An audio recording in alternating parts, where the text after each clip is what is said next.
자, 이 네 가지인데요. 이 네 가지를 좀 알아놓으시면 좋습니다.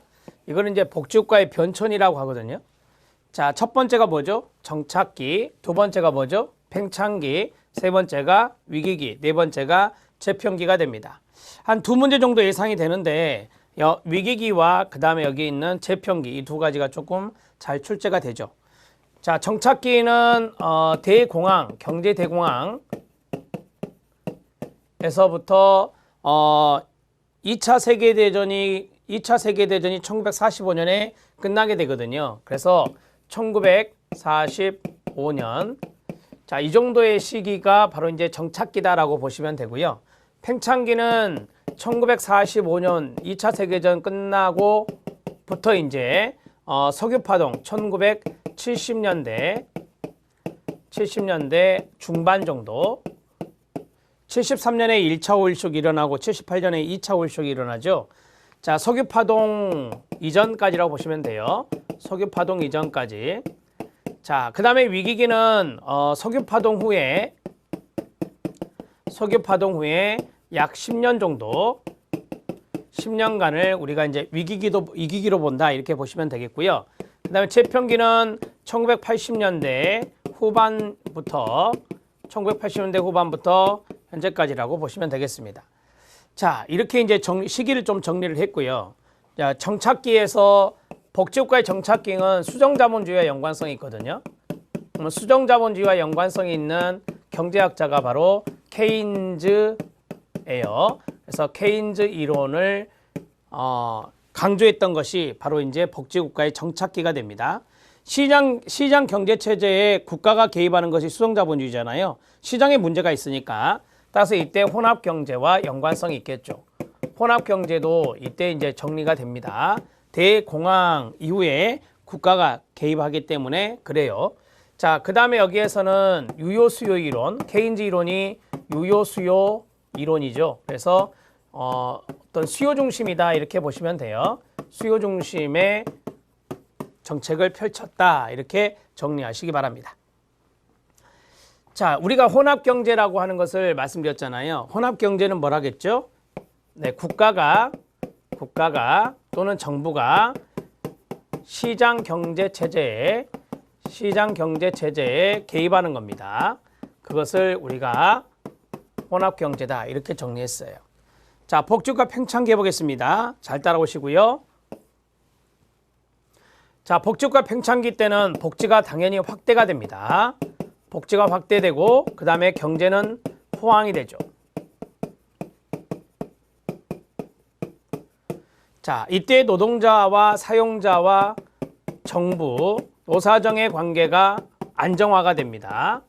노사정의 관계가 안정화가 되고 그 다음에 집권을 누가 한다고요? 네, 진보 정권이 들어서고요.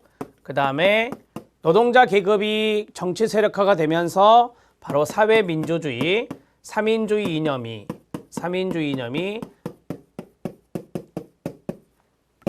더 강화된 것이 바로 복지국가의 팽창기다 이렇게 말씀드릴 수 있습니다. 이 복지국가 팽창기 때 말씀드린 대로 복지혼합 계속해서 이루어지게 되죠. 복지혼합이라는 것은 위에 썼기 때문에 말씀드리지 않겠습니다. 자, 복지국가 위기기입니다. 이제 복지국가 팽창기에서 이제 이게 뒤집어지는 건데 한번 보세요. 복지 축소가 됩니다. 복지 축소가 되고 그 다음에 경제는 침체를 맞습니다. 이 경제 침체 맞는데 앞에 석유 파동이 일어났어요. 따라서 원유 가격이 상승했기 때문에 인플레와 경제 침체가 연결된 단어인 스태그플레이션과 연관성이 있습니다. 스태그플레이션 이렇게 정리하시면 되고요. 자, 그 다음에 노동자와 사용자와 정부, 노사정 관계에 균열이 일어납니다. 노사정 관계가 균열되고 자, 이때 이제 정권이 심판을 받죠. 그래서 보수 정권이 들어옵니다. 보수 정권이 들어오고 국가의 개입을 축소했던 신자유주의 또는 신보수주의 이념이 나타나게 된다. 이렇게 정리를 하시면 됩니다. 자, 여기까지 해서 복지국가의 위기기가 끝마쳐졌는데요. 복지국가 위기기는 이 팽창기에 대한 반성으로 나타난 것이 바로 위기기다. 이렇게 정리가 이루어지면 좋겠고요. 복지국가 위기기에서 뭐 세 가지의 관점이 있었는데 첫 번째 신자유주의의 길은 재평기 때죠. 이거는 재평기 때 쓰겠습니다. 그 다음에 이제 복지국가의 재평기인데 1980년대 후반부터서 이제 재평기 세 가지는요. 신자유주의의 길. 자, 신자유주의의 길은 쉽게 말씀드릴게요. 시장 경쟁 체제로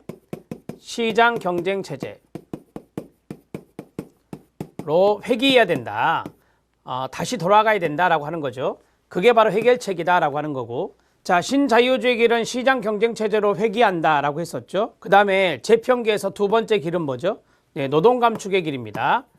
노동 감축의 길. 자, 노동 감축의 길은 유럽 대륙국가, 독일과 프랑스 이런 나라들이 여기에 들어간다라고 했었잖아요. 그래서 노동 감축의 길은 사회보장 수준을 유지합니다. 사회보장 수준이나 그 다음에 경제 성장 이런 것을 유지하는 것입니다. 경제 성장의 유지. 이렇게 정리할 수 있습니다. 자, 마지막 세 번째 길은 뭐죠? 네, 스칸디나비아의 길입니다. 자, 스칸디나비아의 길은 아시는 대로 복지를 확대하는 것입니다. 복지를 확대하는 것이 여기에 들어가고요. 자, 앞에 있는 신자유주의 길은 복지를 축소했다면 이 스칸디나비아의 길은 복지를 확대한 것이 좀 특징이다라고 보시면 되죠. 이 두 가지가 서로 반대 이념이잖아요. 스칸디나비아의 국가들이 삼인주의라는 거 알고 계시죠? 그래서 이건 삼인주의와 연관성이 있어서 신자유주의 길과 서로 반대가 됩니다. 자, 복지국가의 재평기와 연관된 것을 말씀드렸고요. 이제 앞에서 했던 그 슈페테리언 워크페어 국가가 있었습니다. 여기에 써야 되겠죠. 재평기 때니까 슈페테어라는 경제학자가 있습니다. 거기에 이제 추종한 학자들이 슈페테리안이 되는데, 슈페테리안 이러한 학파들이 강조했던 것이 바로 워크페어가 된다. 이렇게 보시면 돼요. 자, 워크페어 국가. 슈페테리안 워크페어 국가는 강조했던 것이 여러 가지가 있었는데요. 자, 첫 번째가 신보수주의의 영향으로서 국가 개입을 축소한다라고 했습니다. 국가 개입을 축소한다. 이렇게 정리할 수 있고요. 자, 그 다음에 두 번째가 기술 중심의 사회였습니다. 기술 중심의 사회 이렇게 정리하시면 되고요. 기술 중심의 사회가 되면서 바로 노동의 유연성을 강조하게 되죠. 노동의 유연성 강조 이렇게 정리하고요.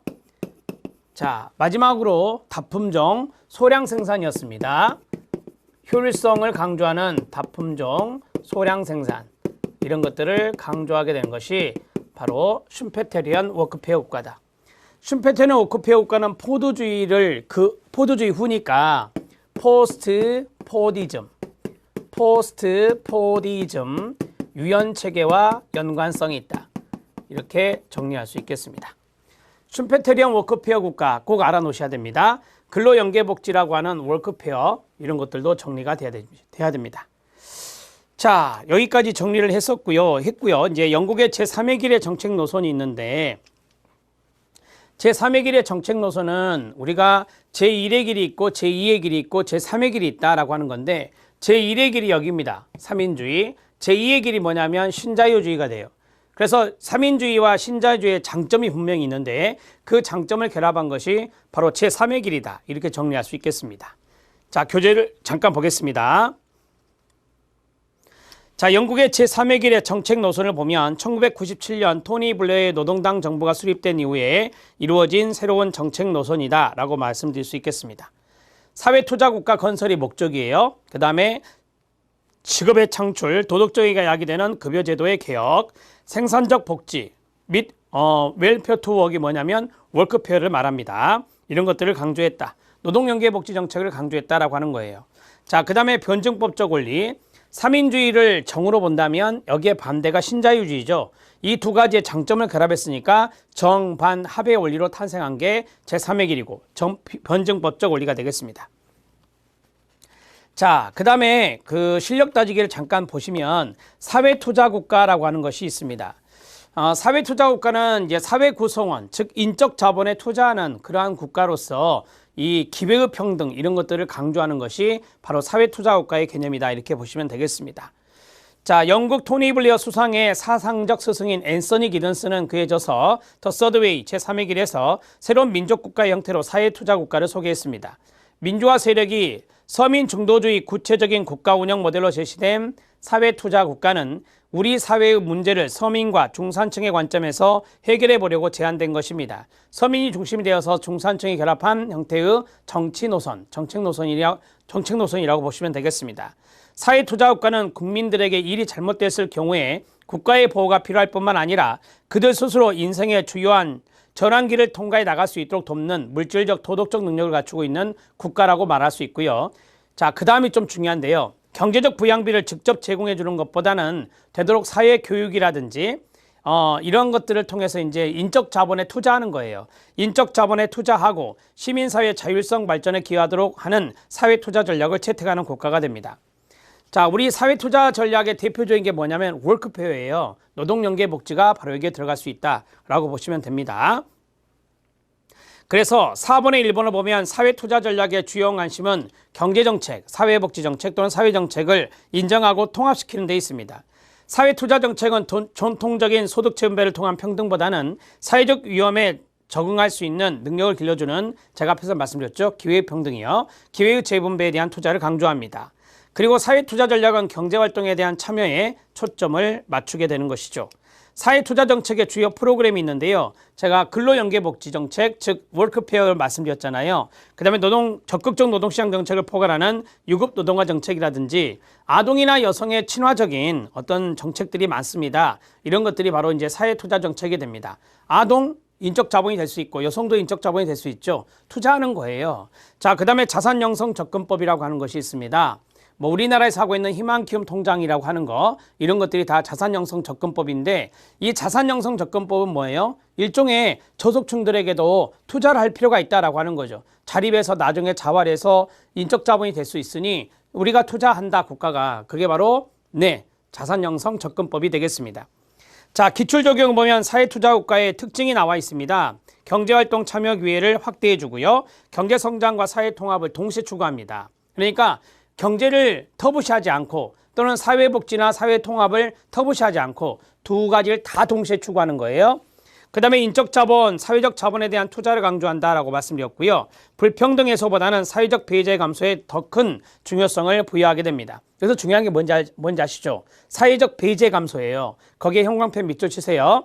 자, 예전에 우리가 이제 삼인주의에서 강조했던 것이 뭐죠? 불평등의 해소 이런 거거든요. 그래서 평등한 사회인데 여기에서는 사회적인 배제, 그러니까 실업자가 있다. 그 다음에 취약 계층의 아동이 있다. 그 다음에 취약 계층의 여성이 있다. 이런 사람들을 사회적으로 배제하는 것이 아니라 사회적 배제를 감소시키는데 그 사람들에게 투자함으로써 사회적 배제를 감소하는데 더 큰 중요성을 부여했었고요. 그 다음에 전통적 복지 패러다임으로 회귀하는 성향과는 관련이 없습니다. 5번이 답이었거든요. 전통적 복지 패러다임 뭐예요? 삼인주의잖아요. 전통적인 복지 패러다임으로 돌아가자는 것이 아니에요. 자, 그러한 것들이 바로 이제 전통적 복지 패러다임으로 회귀하는 성향과 관련이 있다 이렇게 시험에 나왔는데 관련이 없다라고 보시면 되겠습니다. 자, 이 사회투자국가 나오면 항상 제3의 길을 생각해 주시면 됩니다. 그러면 문제가 풀릴 것이다. 자, 제3의 길을 정리하겠습니다. 자, 제3의 길을 정리하고 수업을 마치겠습니다.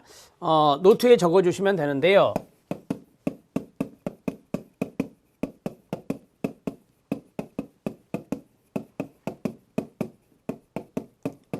자, 이렇게 정리가 됩니다. 제1의 길이 바로 삼인주의가 되고 그 다음에 여기가 신자유주의가 됩니다. 자, 여기가 이제 제3의 길인데 이 두 가지의 장점을 결합한 것이 바로 제3의 길이다. 그러면 삼인주의 장점은 뭐냐? 적극적인 복지가 되겠죠. 적극적인 복지가 삼인주의 장점이고, 자, 신자유주의는 시장의 효율성입니다. 시장 효율성을 강조하는 것이 신자유주의의 장점이 돼요. 따라서 적극적인 복지 지향도 제3의 길의 특징이 되고요. 시장 효율성을 강조하는 것도 제3의 길이 된다라고 보시면 돼요. 자, 시장의 효율성에 work를 쓰고 적극적인 복지의 welfare, fair만 쓰겠습니다. 이 두 가지가 결합되면 뭐죠? 네, workfare, 노동연계 복지가 되잖아요. 자, 노동연계 복지를 강조하는 것이 제3의 길이다. 이렇게 정리할 수 있다 이 말이죠. 자, 잘 따라오셔야 돼요. 지금 도식화해서 머릿속에 기억해 드리고 있는 겁니다. 자, 그러면 적극적인 복지라고 하는 것이 뭐냐? 그냥 관대하게 막 복지급여를 주는 것이냐? 그게 아니라 적극적인 복지라고 하는 것은 인적 자본에 투자하는 겁니다. 국가가 인적 자본에 투자를 하는 거예요. 자, 실업자라든지 취약계층의 아이들이라든지 여성들에게 투자하는 것이다. 이게 바로 기회의 평등과 연관성이 있다고요. 자, 기회의 평등 정책과 관련성이 있다. 이렇게 정리했고요. 자, 시장의 효율성은 뭐죠? 네, 경제입니다. 경제. 경제 성장이라고 하는 거. 이 경제 성장이라고 하는 것을 같이 하는 거예요. 그러면 이것은 우리가 이제 그 지문에서 사회통합이라고 하는 것이 있었잖아요. 그래서 사회통합과 그다음에 경제정책 이 두 가지를 동시에 추구하는 것이 바로 사회투자국가다 이렇게 말했죠. 자, 이러한 것들이 다 사회투자국가와 연관성이 있는데 이 사회투자국가가 바로 이 제3의 길의 목적이 된다라고 보시면 돼요. 제3의 길의 목적은 사회투자국가의 건설입니다. 이렇게 정리가 될 수 있습니다. 자, 여러분 이 제3의 길과 연관성이 있는 학자가 바로 앤서니 기든스라고 했었죠. 앤서니 기든스, 토니 블레어의 사상적인 스승인 앤서니 기든스가 제3의 길을 주창을 했습니다. 제3의 길은 이제 어려운 문구 하나 하고 이제 마치겠는데요. 우리가 이제 복지 혜택을 주잖아요. 상당히 따뜻한 거죠. 그런데 또 경제 성장도 같이 일구려고 하는 거예요. 그래서 이거예요. 인간의 얼굴을 한, 좀 어려운 말이에요. 인간의 얼굴을 한 시장 경제를 추구하는 거다. 인간의 얼굴을 한 시장 경제를 추구하는 것이 바로 제3의 길이구나. 이렇게 정리가 되어야 합니다. 자, 정리가 됐죠?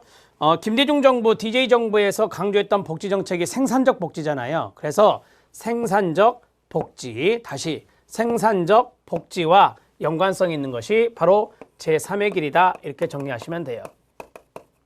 생산적 복지 지향. 이렇게 정리하는 것이 응용 능력이 되겠습니다. 자, 됐습니다. 여기까지 해서 제3의 길까지 정리가 됐고요. 이번 시간에 이 절 하나를 정리했는데 우리 시험에 2문제 정도 출제가 됩니다. 제3의 길이 나오면 모르겠어요. 3문제까지 나올 수도 있습니다. 제가 여기에서 위기기와 재평기가 시험에 잘 나옵니다라고 말씀을 드렸잖아요. 그럼 위기기 한 문제, 재평기 한 문제, 제3의 길 한 문제 하면 3문제까지 출제가 될 수 있다는 것 다시 한 번 더 강조해 드립니다.